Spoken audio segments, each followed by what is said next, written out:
성경 봉독하겠습니다. 출애굽기 20장 4절에서 6절까지 같이 봉독하겠습니다. 너를 위하여 새긴 우상을 만들지 말고 또 위로 하늘에 있는 것이나 아래로 땅에 있는 것이나 땅 아래 물속에 있는 것에 어떤 형상도 만들지 말며 그것들에게 절하지 말며 그것들을 섬기지 말라. 나 네 하나님 여호와는 질투하는 하나님인즉 나를 미워하는 자의 죄를 갚되 아버지로부터 아들에게로 3, 4대까지 이르게 하거니와 나를 사랑하고 내 계명을 지키는 자에게는 1000대까지 은혜를 베푸느니라. 아멘. 오늘은 교회 절기상 어버이 주일입니다. 어버이로서 우리가 또 살아가고 또 어버이를 모시는 그런 이제 삶을 우리가 지내고 있는데, 오늘은 이 본문의 말씀을 통해서 우리가 하나님을 믿는 부모, 그리스도인 부모로서 어떻게 살아가는 것이 우리의 신앙을 북돋우고 또 우리가 가지고 있는 이 신앙의 가치를 다른 사람들에게 현양할 수 있을까, 이런 것을 한번 같이 묵상해 봤으면 좋겠습니다. 우리가 일상을 이렇게 살아가다가 보면은 이제 신앙인으로서 겪는 좌절들, 어떤 경우는 자괴감, 자책감, 이런 것들을 느낄 때가 가끔 있습니다. 실제로 우리가 하나님을 믿는다라고는 하지만은 말씀대로 살지 못한다는 것 때문에 우리 스스로 부끄럽게 여기는 경우들이 있지 않습니까? 또 다짐을 해놓고서 또 그 다짐대로 하지 못하는 그런 일들 때문에 이제 하나님 앞에서 또 자책도 하고 이런 경우들이 많이 있습니다. 그러다 보면은 이제 자책과 자괴감을 우리가 마음속에 늘 안고 이제 살게 되기도 하는데, 근데 이제 그런 어떤 감정적인 현실에만 우리가 집중을 하다 보면은 자칫 우리가 절망하기가 쉽죠. 나는 안 되는가 보다 하는 이런 생각들도 갖게 되거든요. 또 혹은 이제 그렇지 않다면은 우리가 일상을 또 바쁘게 살면서 그러한 자책이나 자괴감, 이런 것들을 망각하고 또 지내버릴 수도 있지요. 좌절이 있을 시간이 없는 그런 시간들, 우리가 또 그런 삶들을 우리가 또 사는 경우들이 많이 있습니다. 잊어버리는 거죠. 그러다가 또 이제 또 일이 생기면은 또 나 스스로를 한번 돌아보면서 또 내가 또 자괴하게 되고 자책하게 되고 이런 일들을 또 겪죠. 그래서 이런 일들이 자꾸 이제 반복이 되는데, 그렇게 반복이 되는 상황을 우리가 그냥 내버려 두게 되면은 결국은 이제 우리는 사는 대로 생각하는, 내 육신의 어떤 그 생각이 내 삶을 이끄는 대로 그냥 살아갈 수밖에 없는 그런 삶을 살게 되죠. 급기야는 이제 내가 그리스도인이라는 그런 정체성도 없이 살게 되죠. 그거는 이제 결국은 우리가 하나님을 믿는다라고는 하지만은 우리가 멸망의 길을 접어들게 되는 그런 이제 과정을 들어가게 되는 것이죠. 그래서 우리는 내가 하나님을 믿는 자라는 사실, 그리고 더 나아가서 내가 하나님을 믿는 자로 살기 때문에 내가 어떤 의미 있는 삶을 살고 있는가, 이걸 이제 우리가 한번 생각해 볼 필요가 있는 것이죠. 자긍심이죠. 신앙인으로서의 자긍심. 이것을 우리 스스로가 경각을 할 때 우리는 좌절을 빠질 수 있는 내 발목을 갖다가 내가 이렇게 통제를 해서 하나님께로 돌아올 수 있게 되는 것이죠. 그래서 오늘 본문을 우리가 함께 묵상을 하면서 그리스도인으로서 어떤 자긍심을 갖고 살 것인가, 특히 이제 오늘은 어버이 주일이니까 내가 부모로서 혹은 이제 자녀가 없는 이제 사람이라면은 청년들이나 이런 사람들이라면은 나하고 밀접하게 관계가 있는 그런 사람들에게 내가 신앙인으로서 이제 어떤 이 가치를 가진 존재인지, 이건 이제 우리가 한번 생각을 해볼 필요가 있는 것이죠. 그래서 같이 생각을 하면서 우리 삶의 이 어떤 그 동력을 우리 스스로 한번 찾아보는 그런 시간을 가졌으면 좋겠습니다. 자, 이 오늘 본문을 보시죠. 이제 다 아시다시피 오늘 본문은 10계명 중에 이제 두 번째 계명이죠. 여기서는 이제 하나님께서 우상을 새기거나 형상을 조형해서, 그 우상은 이제 새긴다고 그랬고, 형상은 조형한다. 예를 들면 이제 뭐 지능이나 이런 것들로 이제 이렇게 만들어서 형태를 만들어내는 것이죠. 근데 그렇게 하지 말고 또 섬기지도 말라. 이렇게 이제 명령을 하시는 것이죠. 당시에 이 그 근동 지역에는 그 풍요의 신을 섬기는 이런 풍습이 있었습니다. 그런데 이제 하나님께서는 그들의 풍습처럼 이스라엘 백성들이 신의 모습을 새겨놓거나 또 풍요를 상징하는 어떤 그 동식물들을 이렇게 형상으로 조형을 해갖고 섬기거나 이렇게 해서는 안 된다. 이 이제 말씀을 하신 것이죠. 왜 그렇게 명령을 하셨느냐? 문맥상으로 보면은 하나님이 질투하는 하나님이기 때문에 그렇다. 이렇게 이제 얘기를 하고 있죠. 5절에, 그죠? 질투하는 하나님이다, 나는. 그렇게 이제 얘기를 하셨기 때문에 우상을 만들거나 섬겨서는 안 된다. 이렇게 이제 얘기를 하고 있는 것이죠. 그런데 여기서 하나님께서 질투를 하신다. 이렇게 이제 말씀을 하셨는데, 그렇다면은 하나님이 스스로 그 우상이라고 얘기하시는 그런 소위 그 신들과 자신을 비교하는, 그렇죠? 스스로를 상대화시키는 이런 이제 인상을 주지 않습니까? 그러나 이제 하나님의 그 원래 뜻은 이제 그런 것은 아니죠. 하나님은 절대 신이시기 때문에 당신을 그들과 비교하는 것이 아니라 이 이스라엘 백성들이 그와 같이 하나님을 다른 신들과 비교하는 이런 우려가 있기 때문에 그 사실을 경계를 하시는 것이죠. 그래서 이제 이렇게 말씀을 하시는 거죠. 하나님은 이 풍요를 지향하는 이런 물질 세계와는 구별되시는, 초월하시는 그런 분이시거든요. 그런 사실을 이제 우리가 기억을 해둬야 되겠습니다. 자, 그러면 이제 왜 이렇게 경고를 하셨는가? 그걸 따져봐야 되겠죠. 왜 경고를 하셨느냐? 사람들이 물질의 풍요를 위해서 우상과 형상을 만들어서 신으로 섬기는 이 행위는 신을 물질화하는 그런 행위죠. 신은 영적인 존재이기 때문에 형체가 없죠. 없는데 그것을 새기거나 조형한단 말이죠. 그거는 신을 물질화하는 그런 시도인 것이죠. 영적인 존재를 물질로 표현했다는 겁니다. 그 자체는 이 신의 이 어떤 속성이나 존재를 제한하는 것이죠.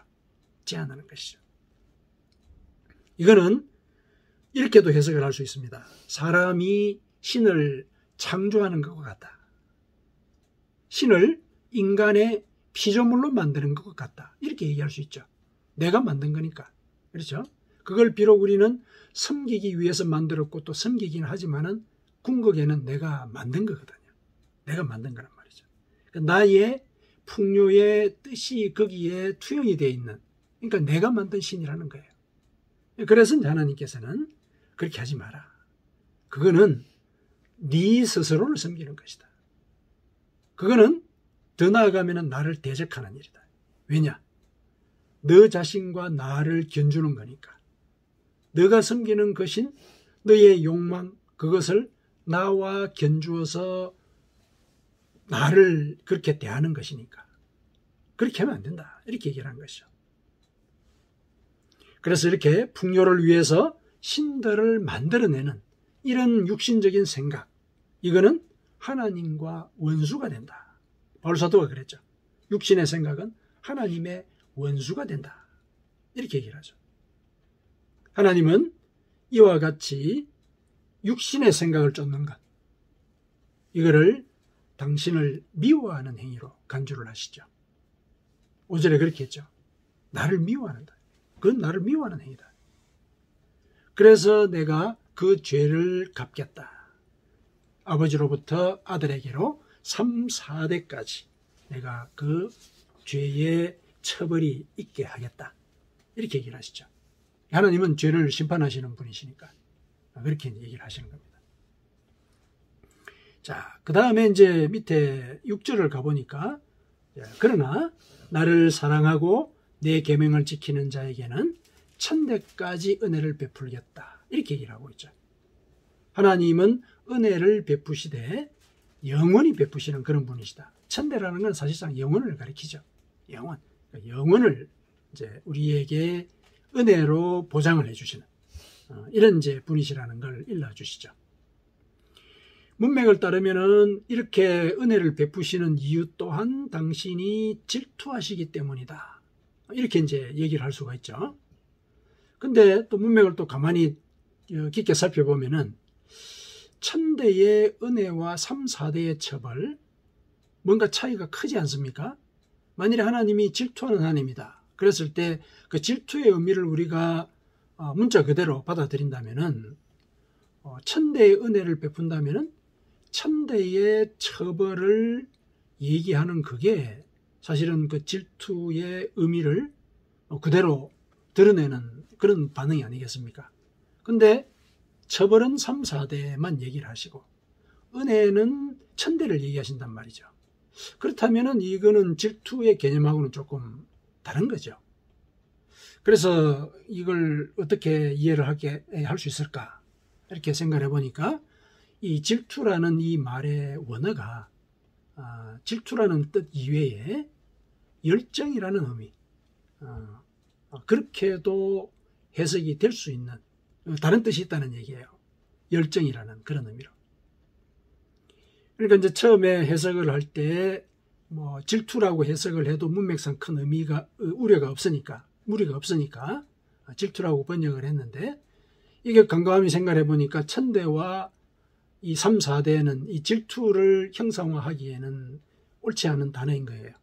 그렇다면 열정이라는 단어를 우리가 한번 여기 접목을 해보자. 열정. 하나님은 열정의 하나님이시다.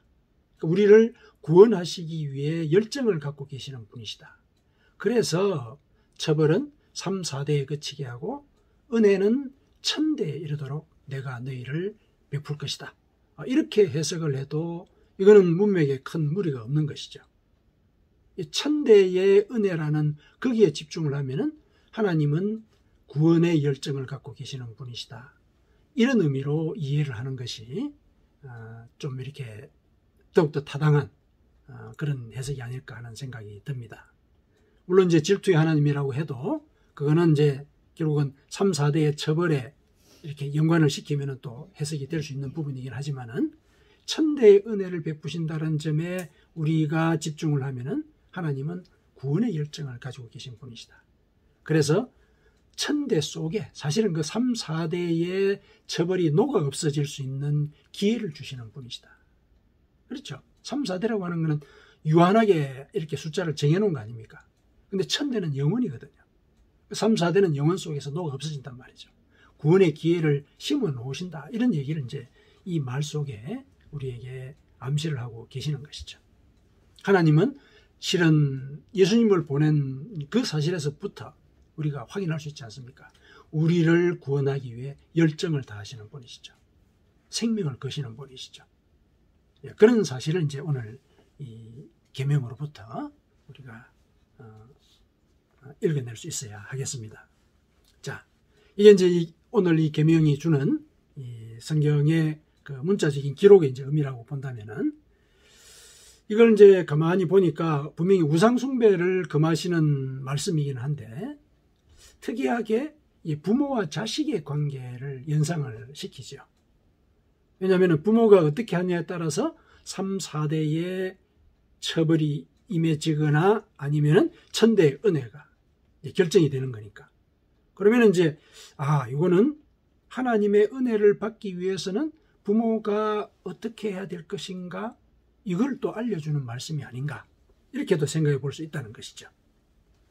그러면 이제 이 부모가 할 일이 뭐냐 이렇게 보면은 본문을 보면은 이제 하나님을 사랑하고 그분의 계명을 지키는 것 이게 이제 부모가 할 일이죠. 그렇게 되면은 우리는 3, 4대의 처벌을 이렇게 소멸시키고 그걸 없애고 천대의 은혜를 받게 될 그런 일을 우리가 하게 되는 것이니까 이렇게 이제 요지는 이제 우리가 파악을 할 수가 있습니다. 그렇게 하면은 되는 것이다. 이렇게 이제 본문을 통해서 부모의 할 일을 우리가 짐작을 해낼 수가 있는데 좀 더 이제 구체적으로 한번 살펴보자는 것이죠. 과연 하나님을 사랑하고 그분의 계명을 지킨다는 것, 부모로서 할 수 있는 그 일이 과연 뭘까? 그걸 한번 살펴보자는 거죠. 그러니까 예를 들면 이제 이럴 수가 있는 거죠. 오늘 본문의 말씀을 근거로 해서 살펴볼 때 자식을 우상으로 삼지 말아라. 그렇죠. 자식을 자기가 이루지 못한 소원의 형상으로 만들지 말아라. 그런 얘기도 할 수 있잖아요. 오늘 본문이 이제 우상숭배를 금하고 있는 것이니까 그러면 이제 부모로서는 자식을 우상으로 삼아서는 안 되겠다. 혹은 이 부모의 꿈을 이렇게 투영시킨 어떤 형상 이걸로 이제 만들어 가지고 사실상 자신의 꿈을 섬기는 이런 일을 해서는 안 되겠다. 뭐 이런 이제 것도 읽어낼 수가 있죠. 그 다음에 이제 또 다른 한편으로는 이제 부모의 그 신앙생활의 태도, 또 신앙생활의 그 삶의 모든 과정 그 자체가 자식에게 이와 같은 이 선한 영향력, 천대의 은혜가 약속이 되어 있는 거니까 선한 영향력을 끼치는 그런 것일 수도 있다라는 사실, 이런 것들도 이제 알려줄 수 있는 것이죠.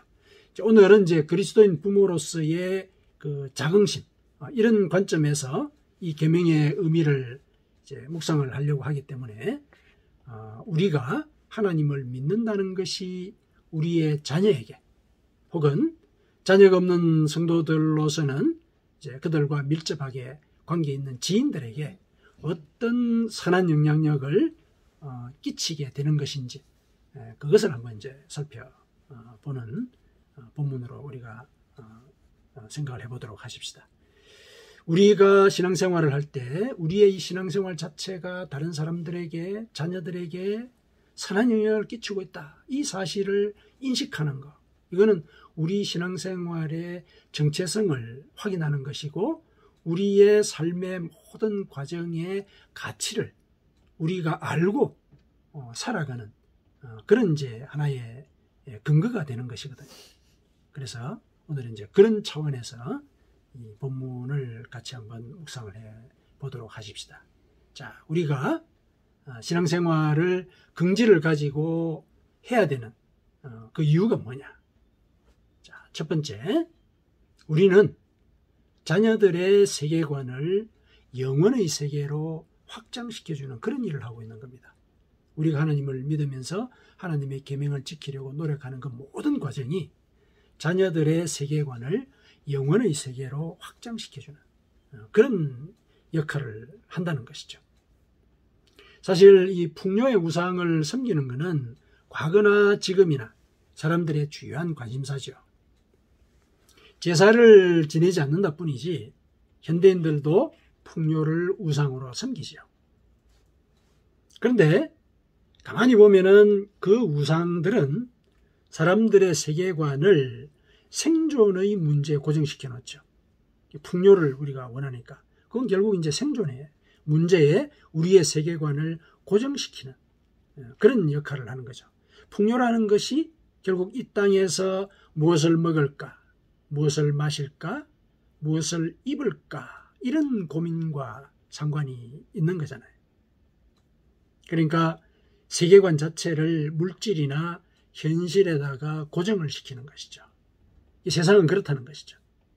그 세상 속에서 이제 우리가 살아가는데 우리는 이제 이 상황에서 우리가 믿는 하나님께서 너희들이 이 세상에서 어떻게든 살아남아야 한다.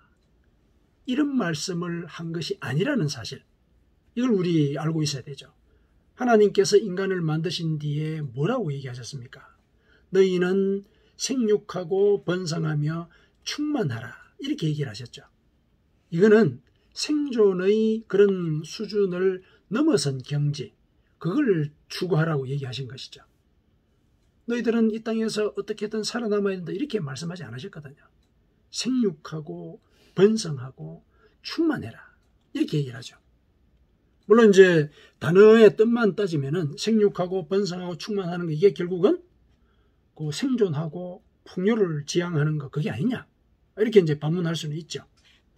하지만 이제 그때 그 하나님께서 내리신 그 명령은 인간이 죄가 없는 상태에서 추구해야 될 그런 경지 그걸 이루신 것이었죠. 죄가 없는 상태에서 하나님이 그런 명령을 내리신 것이죠. 그렇죠? 그러니까 생육하고 번성하며 충만한 것은 죄가 없이 영생하게 될 그 존재가 누릴 삶의 조건이었다는 거죠. 그렇죠? 그러면 이제 우리가 하나님 앞에서 회개한 자로서 산다는 사실, 이거를 여기서 접목을 시켜야 되겠죠. 그렇다면 우리가 생육하고 번성하고 충만하게 영적으로 살아갈 수 있는 그런 자라는 것. 이거 우리가 알아야 된다는 얘기죠. 그거 알아야 된다. 우리는 그런 삶을 살도록 허락받은 자라는 것. 우리는 생존을 목적으로 살아가는 존재가 아니라는 것. 우리는 영원의 세계를 지향하는 존재라는 것. 이걸 이제 알아야 되는 것이죠. 그래서 우리가 지향하는 그 세계는 풍요의 연장선이 아니다. 풍요의 연장선이 아니다. 물질 세계의 연장선이 아니라는 것이다. 그래서 우리가 그렇게 살아간다면, 그런 생각을 갖고 살아간다면 우리 자녀들에게 영혼의 눈을 뜨게 하는 그런 일을 우리는 음으로 양으로 하고 있는 것이라는 거죠. 그래서 자녀들의 세계관을 물질적인 현실로부터 영혼의 세계로 확장시켜주는 그런 일을 우리는 하고 있다. 우리 알고 있어야 된다는 얘기죠. 자, 여기서 이제 이런 이해가 또 제기될 수 있어요. 이 세상의 풍요를 쫓더라도 이 세상에서 영혼의 가치를 우리가 구현할 수 있다. 봉사할 수 있다. 예를 들면 봉사는 이제 예를 들어서 생존을 넘어선 일이잖아요. 그러면 영혼의 가치에 조금 가까운 그런 행위인데 우리가 이 땅을 살면서도 봉사하지 않느냐. 그럼 영혼의 가치를 사는 게 아니냐. 이렇게도 얘기할 수 있죠. 이렇게 얘기할 수 있는 이제 토대는 여러 가지죠. 옛날에도 그랬죠. 여기 우상숭배를 금하고는 계시는데 옛날에 하나님께서 그렇게 음하게 우상숭배를 금했음에도 불구하고 이스라엘 백성들이 우상숭배를 했던 그 이유가 그 당시 사회에 선한 기능을 한 점이 있기 때문에 그래요. 물론 이 선하다는 것이 이제 그 종교적인 차원과는 다른 차원이죠. 사회적인 차원에서. 무슨 얘기냐면은 그 당시에 그 우상을 섬기는 제사가 벌어지게 되면은 그거는 그 지역이나 그 나라의 큰 행사죠. 큰 행사거든요. 그때 이제 모든 재물들이 다 모이잖아요. 돈도 모인단 말이죠. 그러면 이제 그 행사를 통해서 지배자는 거기서 세금을 걷는 거예요. 사실상에. 왜냐하면 그 재물들이 다 이제 돈으로 환금이 되니까, 그죠? 그 재물이 세금인 거예요. 그래서 지배자는 그 제사를 통해서 이 지배 체제를 공고히 하게 되고, 그 다음에 이제 이 제사를 지내고 나면은 남는 그 재물들 있죠? 그런 것들을 이제 사람들과 나눠 먹는 거죠. 가난한 사람들에게 나눠주고 이런단 말이죠. 사회복지의 어떤 역할을 한다는 얘기죠.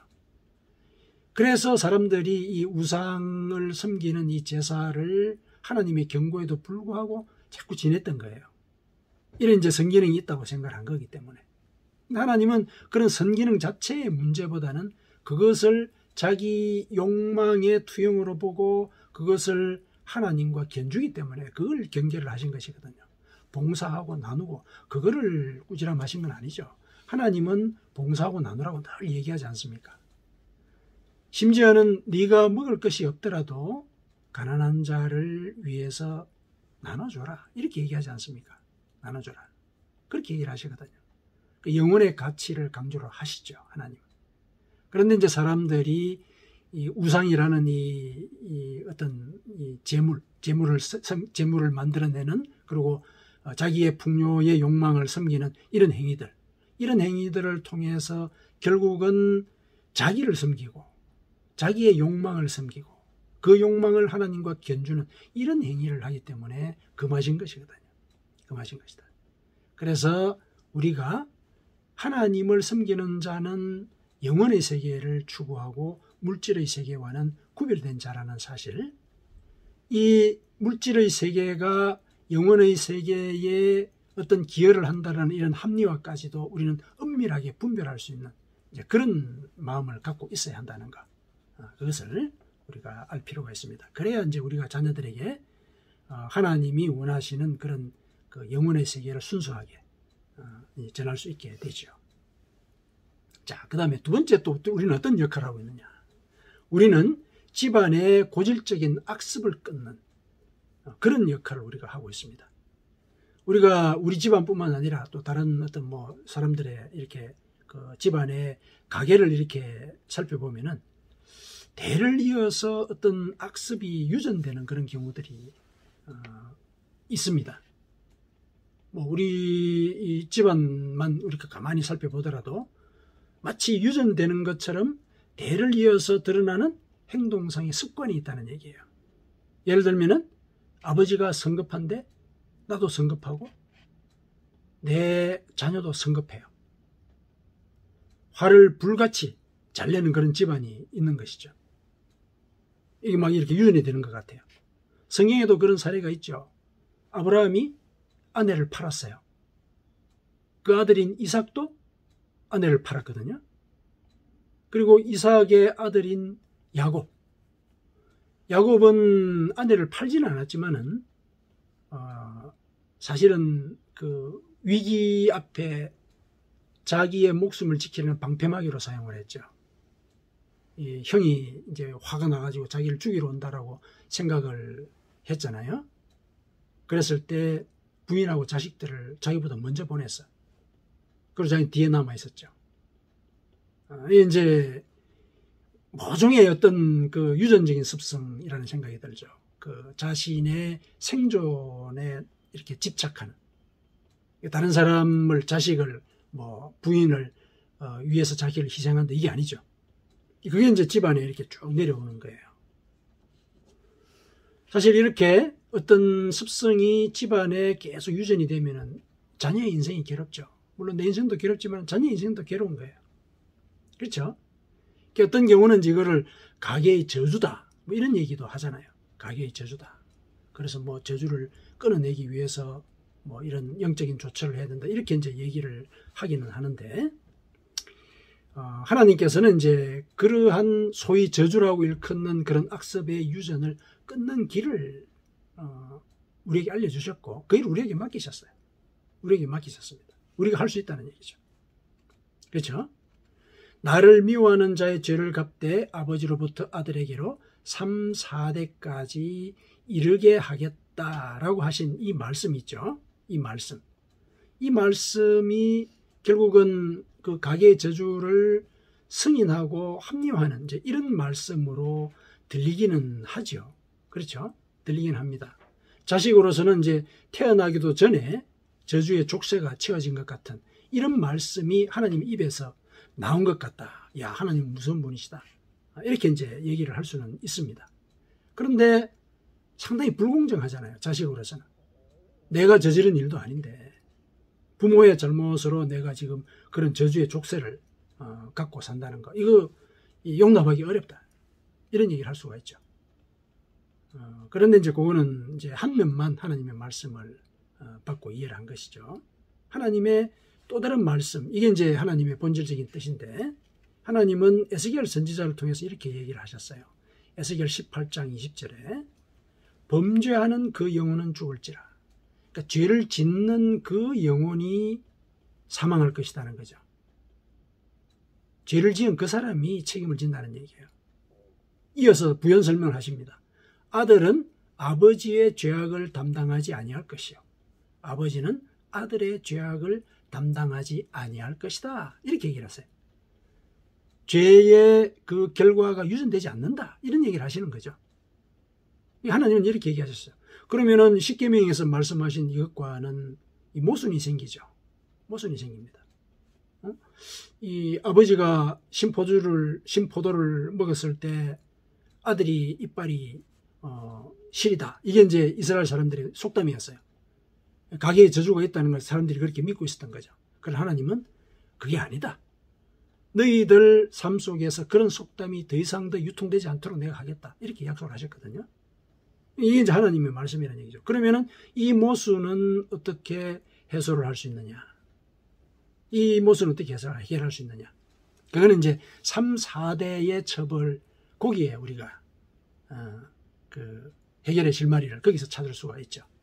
3, 4대라고 하는 것, 우리가 많이 이제 묵상을 했지만은 3, 4대라고 하는 것은 이 어떤 저주가 흘러가는 그 계통이긴 하지만은 시간의 연속이라기보다는 3, 4대는 사실상 우리의 당시대를 가리킨다는 거죠. 당시대. 그렇잖아요. 할아버지, 아버지, 나.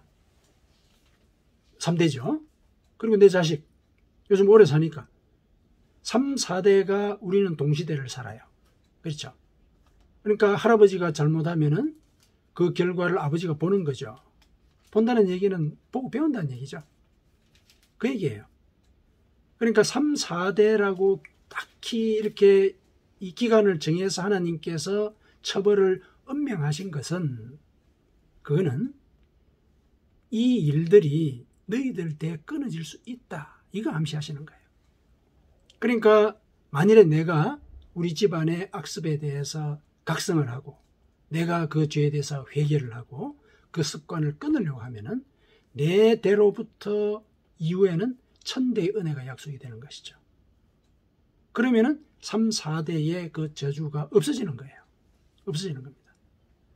우리가 사실은 그런 일을 하고 있다는 얘기죠. 우리가 하나님의 약속을 우리가 믿잖아요. 천대의 약속을 베푸실 것이라고 믿잖아요. 그래서 우리는 회개하거든요. 우리의 죄를 회개해요. 우리가 죄를 회개하는 그거는 우리 집안의 악한 습관을 내 대해서 끊는 거예요. 끊는 것이거든요. 그 일을 우리가 하고 있다는 얘기죠. 그러면은 내 자식대로부터는 천대의 은혜가 베풀어지는 그 초입이 시작이 된다는 얘기죠. 우리가 그 일을 하고 있다는 겁니다. 그래서 이 사실도 우리가 기억을 해야 되겠습니다. 그 다음에 세 번째, 또 우리는 또 어떤 의미를 가진 신앙생활을 하는 자인가? 자, 우리는 복의 근원입니다. 우리는 복의 근원으로서 우리 자녀뿐만 아니라 내 주변의 사람들에게 복을 나눠주는 자가 되는 거죠. 나를 사랑하고 내 계명을 지키는 자에게는 천대까지 은혜를 베푸시겠다. 우리가 천대의 은혜가 베풀어지는 출발점이라는 얘기죠. 우리가. 그렇죠? 그러면 이제 여기서 우리가 그러면 하나님을 사랑하고 계명을 지키는 자, 이게 이제 조건인데, 그럼 내가 하나님을 사랑하는가? 이거 우리 조금 가끔 의심이 들 때가 있잖아요. 이 사랑이라고 하는 것이 정서적인 확인이 필요한 그런 감정이기 때문에 그런 확인이 잘 안 될 때가 있거든요. 그래서 내가 하나님을 사랑하는가? 이런 이제 의문을 우리 스스로 갖게 되고 그것에 대해서 회의를 하는 경우들이 있거든요. 근데 거기에 대해서 예수님께서 답을 주셨어요. 하나님을 사랑한다는 거, 그게 뭐냐? 그게 뭐냐? 이렇게 얘기를 하셨죠. 요한복음 14장 15절에 너희가 나를 사랑하면 나의 계명을 지키리라. 하나님을 사랑하는 것이 바로 그분의 계명을 지키는 것이다. 일러주신 것이죠. 계명을 지키는 것이다. 그러니까 우리가 하나님의 말씀을 지키려고 하면 그게 바로 하나님을 사랑하는 것이다. 이렇게 얘기를 하신 것이죠. 그렇죠?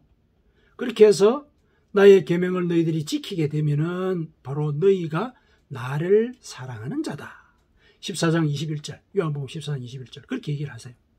나의 계명을 지키는 자라야 나를 사랑하는 자니. 일러주셨죠. 하나님을 사랑한다는 게 뭐냐? 하나님의 말씀을 지키는 것이다. 일러주신 거예요. 그렇죠? 그렇게 하면은 내 아버지께 사랑을 받을 것이요 나도 그를 사랑하여 그에게 나를 나타내리라. 이렇게 이제 이어서 말씀을 하셨거든요. 그렇죠?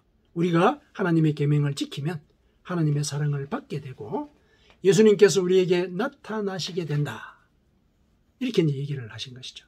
이게 바로 천대의 은혜에 대한 약속의 다른 표현이죠. 그렇죠. 예수님께서 우리에게 나타나신다는 것은 우리의 소원을 이루어 주신다는 얘기거든요. 우리의 소원을 이루어 주신다. 그러니까 우리는 바로 우리 집안뿐만 아니라 내가 속한 공동체의 복의 근원이라는 사실, 이거 우리 알고 있어야 됩니다. 내가 하나님을 믿기 때문에 하나님의 말씀을 지키려고 우리가 노력하는 그 과정이 나 스스로가 복의 근원이라는 사실, 이거를 일러주는 것인데 우리가 잘 그거에 대해서 의식이 별로 없는 것이죠. 그러나 오늘 본문뿐만 아니라 예수님께서도 그 사실을 우리에게 확인을 시켜주십니다. 우리는 복의 근원이다. 아브라함을 한번 기억해 보십시오. 아브라함이 하나님의 말씀을 쫓아서 그의 고향과 친척과 아비의 집을 떠나서 내가 네게 보여줄 땅으로 갔죠. 하나님의 말씀을 쫓아서 갔죠. 계명을 지킨 거예요. 말씀을 따라서. 그러니까 이 상황을 영적으로 해석을 하면은 고향과 친척과 아버지의 집은 자기의 과거의 습관이에요. 육신의 생각을 하던 과거의 습관. 그렇죠? 그걸 떠난 거예요. 아브라함이. 떠나니까 이 만 백성의 아버지가 됐잖아요. 아브라함이. 천대의 은혜를 베풀 그 근원으로서 그가 세워지지 않았습니까? 그래서 하나님께서 이렇게 이어서 또 얘기를 하셨거든요. 창세기 12장 2절 3절에 내가 너로 큰 민족을 이루고 네게 복을 주어 네 이름을 창대하게 하리니 너는 복이 될지라. 네가 복이라는 얘기예요. 네가 복이다. 네가 복을 베풀 것이다 이게 아니고 네가 복이다. 네가 있는 그곳에서 너는 복의 근원이 된다 이 얘기죠. 너를 통해서 사람들이 복을 받게 되니까 이 얘기입니다. 우리가 그러하다는 얘기예요. 아브라함이 우리의 신앙생활의 그 모든 과정을 먼저 보여준 거예요. 먼저 보여준 겁니다.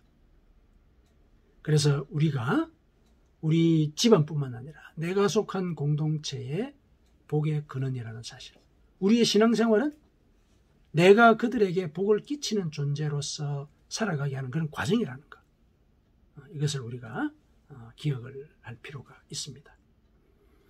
사랑하는 성도 여러분, 우리는 하나님을 믿음으로써 우리 자녀들에게 영원의 세계를 열어주는 그런 존재입니다. 그리고 죄의 습관을 끊음으로써 자녀들이 영혼을 성숙시키도록 의로움을 그 삶 속에 접목해서 실현하도록 인도하는 그런 존재입니다. 그리고 우리는 하나님의 말씀을 지킴으로써 자녀들이 우리를 따라서 하나님의 복을 받아 누리도록 하게 하는 그런 존재인 것이죠. 이게 하나님을 믿는 우리의 존재의 가치이자 정체성입니다. 물론 이제 단기간 내에 이런 정체성이 형성되는 것도 아니고 또 그 가치를 실질적으로 구현하는 데는 시간이 걸립니다. 하지만은 우리가 그렇게 살고자 하는 그런 정체성을 갖고서 살고 또 그 살아가는 그 과정들을 인내할 때 하나님은 그와 같은 정체성을 우리의 자녀들에게 유전시켜 주십니다. 우리가 그 과정을 살아가는 것이죠. 부모로서 우리는 자녀의 성장을 위한 과정에 헌신하고 그 헌신의 결과를 하나님께서 약속대로 책임을 지게 되시는 것이죠. 사랑하는 성도 여러분, 우리가 하나님을 믿는 자로서 이러한 영적인 과업을 수행하고 있다는 사실, 이 사실에 자긍심을 가지십시다. 이 자긍심이 자책과 자괴의 그런 유혹을 이기게 하고 또 소망의 인내를 품고 우리가 승리하는, 영적으로 승리하는 그런 삶을 살아가도록 인도할 것입니다. 하나님께서 늘 함께 하시는 그런 신앙생활의 삶을 살아가시기를 축원합니다. 아멘.